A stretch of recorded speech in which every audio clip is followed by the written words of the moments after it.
Good evening friends. കട്ടൻ ചായ 112 അധ്യായത്തിലേക്ക് എല്ലാവർക്കും സ്വാഗതം.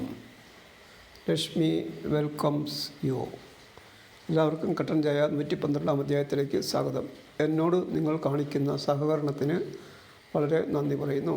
സബ്സ്ക്രൈബേഴ്സ് 2555 പേരായി. All subscribers please visit the site and bless me. Let us start the preparation of a കട്ടൻ ചായ. ഇൻഗ്രീഡിയൻസ് ആവശ്യമുള്ളത് തേയില, ഇഞ്ചി, കറുവാപ്പട്ട, ഏലയ്ക്ക, മധുരം, വെള്ളം. നമ്മളതെല്ലാം ഈ പറഞ്ഞ സാധനങ്ങളെല്ലാം എടുത്ത് റെഡിയാക്കി വെച്ചിരിക്കുകയാണ്. ഇന്നലെ ഉണ്ടാക്കിയ പോലെയൊക്കെ തന്നെ വലിയ വ്യത്യാസമൊന്നുമില്ല. എല്ലാ സാധനവും സെറ്റ് ചെയ്ത് വെച്ചിരിക്കുകയാണ്. ഓരോന്നോരോന്നായിട്ട് ഇൻഡിവിജ്വലായിട്ട് കാണിക്കാം.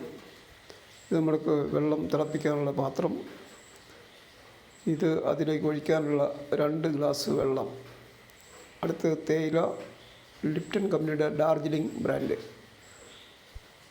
അത് ഒരു കുഞ്ഞ് സ്പൂൺ മതി. ഇത് ഏലയ്ക്ക, കറുവാപ്പട്ട അരിഞ്ഞെടുത്തത്, ഇഞ്ചി അരിഞ്ഞെടുത്തത്,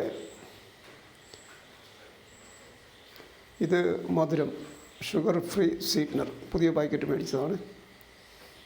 അപ്പോൾ ഈ കാണുന്ന ഫിൽറ്റർ യൂണിറ്റാണ്. നമ്മളിതെല്ലാം വെച്ചിരിക്കുന്നത് ടീക്ക് വുഡ് പെക്കറിൻ്റെ കട്ടിംഗ് ബോർഡിലാണ് ഇതെല്ലാം വെച്ചിരിക്കുന്നത്.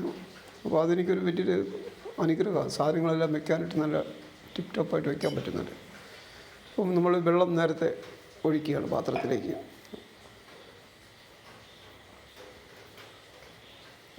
ഹീറ്ററിൻ്റെ മുകളിൽ കൊണ്ട് പാത്രം കൊണ്ട് വെച്ചു. എന്നിട്ടാണ് ഇന്ന് ഹീറ്റർ ഓൺ ചെയ്തത്. അപ്പോൾ 60 മിനിറ്റ് സെറ്റാണ് അതിൻ്റെ. അടുത്തതായിട്ട് അതിലേക്ക് ഇഞ്ചി ഇടണം. അതെ, ഇഞ്ചി റെഡിയായി വന്നു. ഇഞ്ചി റെഡി ഇട്ടു.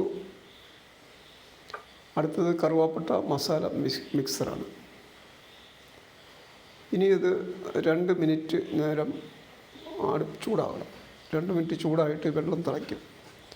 അപ്പോൾ നമുക്ക് എന്തൊക്കെയാണ് പറയാനുള്ളത്?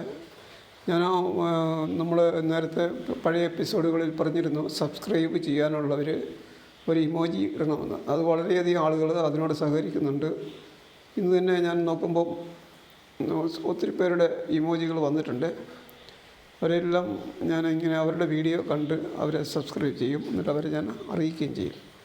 പുതിയതായിട്ട് ഇതിപ്പോൾ ആദ്യം കേൾക്കുന്ന വ്യക്തികൾക്ക് വേണ്ടിയിട്ട് അവരുടെ അറിവിലേക്കായിട്ട് പറയുകയാണ്. അതായത് എൻ്റെ സബ്സ്ക്രിപ്ഷൻ നിങ്ങൾക്ക് ആവശ്യമുണ്ടെങ്കിൽ എന്നോട് ചോദിക്കേണ്ട ആവശ്യമില്ല. അതിന് പകരം ഒരു കോഡാണ്. അതായത് എൻ്റെ ഏതെങ്കിലും ഒരു വീഡിയോയിൽ അല്ലെങ്കിൽ ഈ വീഡിയോയിൽ ഒരു ഇമോജി ഇടുക. ഇമോജി എന്ന് പറഞ്ഞു കഴിഞ്ഞാൽ അറിയാമല്ലോ, ഹാർട്ടിൻ്റെയൊക്കെ സിമ്പൽ. അത് ഇട്ട് കമൻറ്റ് ബോക്സിൽ അത് ഇട്ടേക്കുക. ഇട്ടിട്ട് അത് വീഡിയോ ക്ലോസ് ചെയ്തേക്കുക. പിന്നെ നിങ്ങളത് കാണാനൊന്നും നിൽക്കണ്ട.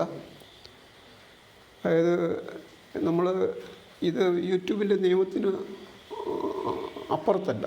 അതായത് ഇത് സബ് ടു സബ്ബല്ല. നിങ്ങൾ സബ് ചെയ്തു, ഞാൻ സബ് ചെയ്തു, അതല്ല. നിങ്ങൾ എൻ്റെ വീഡിയോ കണ്ടു, ഞാൻ നിങ്ങളുടെ വീഡിയോ കണ്ടു, നിങ്ങളുടെ വീഡിയോ എനിക്ക് ഇഷ്ടപ്പെട്ടു, ഞാൻ നിങ്ങളെ സബ് ചെയ്തു. അത് യൂട്യൂബ് അംഗീകരിക്കുന്നൊരു കാര്യമാണ്. അതുകൊണ്ട് നമ്മളത് ചെയ്യുന്നതുകൊണ്ട് പ്രശ്നമില്ല. അതാണ് ഒരറിയിപ്പ്. പിന്നെ ഈ പ്രോഗ്രാം ഞാൻ ഡെയിലി ചെയ്യുന്നതാണ്. ഇത് ചെയ്യുമ്പം നമുക്ക് കിട്ടുന്നത് ദൈവാനുഗ്രഹമാണ്. കാരണം എന്താണെന്ന് വെച്ച് കഴിഞ്ഞാൽ നമ്മൾ ഇതിനോടനുബന്ധിച്ച് കുറച്ച് നേരത്തേക്കാണെങ്കിലും ബൈബിൾ വായിക്കുന്നുണ്ട്. അപ്പോൾ അതാണ് ഈ പ്രോഗ്രാമിൻ്റെ അനുഗ്രഹം. അപ്പം നിങ്ങൾ കേട്ടിരിക്കുന്നവർക്കും നിങ്ങൾക്കും അത് അനുഗ്രഹമാണ്. അപ്പം വെള്ളം തിളച്ച സ്ഥിതിക്ക് നമ്മളതിലേക്ക് തേയില ഇട്ടു.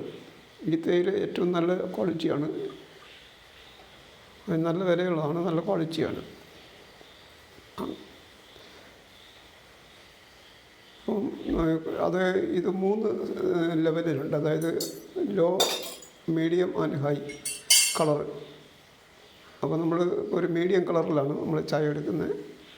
അപ്പോൾ അത് അരിക്കുന്നതിന് മുമ്പായിട്ട് അരിക്കുന്ന സിസ്റ്റത്തിലേക്ക് നമ്മൾ ആ 2 പെല്ലറ്റ്, അതായത് നമ്മൾ ആ മധുരത്തിൻ്റെ 2 ഗുളിക ഇട്ടു. ഒരു ഗുളിക 1 സ്പൂൺ പഞ്ചസാരയ്ക്ക് തുല്യമാണ്. അപ്പോൾ 2 ഗ്ലാസ് വെള്ളം ഉള്ളതുകൊണ്ട് 2 സ്പൂൺ പഞ്ചസാര ഇടണം.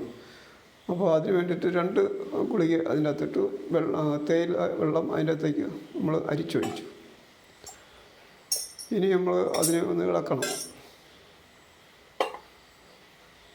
ഇളക്കിയിട്ട് അതിനെ കപ്പിലേക്ക് ഒഴിക്കുന്നു. കപ്പിലേക്ക് ഒഴിച്ചതിന് ശേഷം അത് നമ്മൾ നമ്മുടെ ടേബിളിലേക്ക് കൊണ്ടുപോകും. അപ്പോൾ കപ്പിലേക്ക് ആ വെള്ളം ഒഴിക്കണം. അപ്പോൾ അതിൻ്റെ കളറ് ഇത് മീഡിയമാണ്. അത് കുറച്ച് സമയം കൂടെ ഇരുന്ന് കഴിഞ്ഞാൽ 5 മിനിറ്റ് അതങ്ങനെ തന്നെ അരിക്കാതെ വെച്ചിട്ടിരുന്ന് കഴിഞ്ഞാൽ അത് ഡാർക്ക് കളറാവും. ഇപ്പോൾ ഇത് 3 മിനിറ്റ് 2 മിനിറ്റിൻ്റെ ഇതാണ് 3 മിനിറ്റിൻ്റെ. അപ്പോൾ നമ്മൾ മേശപ്പുറത്തേക്ക് കൊണ്ടുവച്ചു. അവിടെ നമ്മൾ ആദരവോടുകൂടി ബൈബിൾ എടുത്തുകൊണ്ട് വന്നു. പ്രാർത്ഥിക്കുവാനായിട്ട് വചനം ലഭിക്കുന്നത് ഫാദർ മാത്യു വയലാമണ്ണിൽ അച്ഛൻ്റെ ഡെയിലി ബ്ലെസ്സിങ് എന്ന് പറയുന്ന പ്രോഗ്രാമിൽ നിന്നാണ്. ഇന്നത്തെ വചനം മർക്കോസിൻ്റെ സുവിശേഷം 9-ാം അധ്യായത്തിൽ 14, 15, 16, 17, 18, 19, 20, 21, 22, 23 എന്നീ വചനങ്ങളാണ്. ഞാനത് വായിക്കാം. മർക്കോസ് അധ്യായം 9. പിശാചു ബാധിച്ച ബാലനെ സുഖപ്പെടുത്തുന്നു. അവർ ശിഷ്യന്മാരുടെ അടുത്ത് എത്തിയപ്പോൾ വലിയ ഒരു ജനക്കൂട്ടം അവരുടെ ചുറ്റും കൂടിയിരിക്കുന്നതും നിയമജ്ഞർ അവരോട് തർക്കിച്ചു കൊണ്ടിരിക്കുന്നതും കണ്ടു. അവനെ കണ്ടയുടനെ ജനക്കൂട്ടം മുഴുവൻ വിസ്മയഭരിതരായി ഓടിക്കൂടി അവനെ അഭിവാദനം ചെയ്തു. അവൻ അവരോട് ചോദിച്ചു, നിങ്ങൾ എന്താണ് അവരുമായി തർക്കിക്കുന്നത്? ജനക്കൂട്ടത്തിൽ ഒരാൾ മറുപടി പറഞ്ഞു, ഗുരു, ഞാൻ എൻ്റെ മകനെ അങ്ങയുടെ അടുത്ത് കൊണ്ടുവന്നിട്ടുണ്ട്. മൂകനായ ഒരു ആത്മാവ് അവനെ ആവേശിച്ചിരിക്കുന്നു. അത് എവിടെ വെച്ച് അവനെ പിടികൂടിയാലും അവനെ നിലം പതിപ്പിക്കുന്നു. അപ്പോൾ അവൻ പല്ല് കടിക്കുകയും നുരയും പതയും പുറപ്പെടുവിക്കുകയും മരവിച്ചു പോകുകയും ചെയ്യുന്നു. അതിനെ ബഹിഷ്കരിക്കാൻ അങ്ങയുടെ ശിഷ്യന്മാരോട് ഞാൻ അപേക്ഷിച്ചു, അവർക്ക് കഴിഞ്ഞില്ല. അവൻ അവരോട് പ്രതിവചിച്ചു, വിശ്വാസമില്ലാത്ത തലമുറയെ, എത്ര നാൾ ഞാൻ നിങ്ങളോട് കൂടെ ഉണ്ടായിരിക്കും? എത്ര നാൾ ഞാൻ നിങ്ങളോട് ക്ഷമിച്ചിരിക്കും? അവനെ എൻ്റെ അടുക്കൽ കൊണ്ടുവരൂ. അവർ അവനെ അവൻ്റെ അടുക്കൽ കൊണ്ടുവന്നു. അവനെ കണ്ടയുടനെ ആത്മാവ് കുട്ടിയെ തള്ളിയിട്ട് അവൻ നിലത്ത് വീണു ഉരുളുകയും അവൻ്റെ വായിലൂടെ നുരയും പതയും പുറപ്പെടുകയും ചെയ്തു. യേശു അവൻ്റെ പിതാവിനോട് ചോദിച്ചു, ഇത് തുടങ്ങിയിട്ട് എത്ര കാലമായി? അവൻ പറഞ്ഞു, ശൈശവം മുതൽ. പലപ്പോഴും അത് അവനെ നശിപ്പിക്കാൻ വേണ്ടി തീയിലും വെള്ളത്തിലും വീഴ്ത്തിയിട്ടുണ്ട്. എന്തെങ്കിലും ചെയ്യാൻ നിനക്ക് കഴിയുമെങ്കിൽ ഞങ്ങളുടെ മേൽ കരുണ തോന്നി ഞങ്ങളെ സഹായിക്കണമേ. യേശു പറഞ്ഞു, കഴിയുമെങ്കിലെന്നോ? വിശ്വസിക്കുന്നവന് എല്ലാ കാര്യങ്ങളും സാധിക്കും. വചനം ഇവിടെ തീർന്നു. കർത്താവ് ഈ വചനം കേട്ട എല്ലാവരെയും അനുഗ്രഹിക്കണമേ. ഈ പ്രോഗ്രാം കണ്ട എല്ലാവർക്കും നന്ദി പറയുന്നു. നാളെ വീണ്ടും കാണുന്നവരെ ഗുഡ് ബൈ.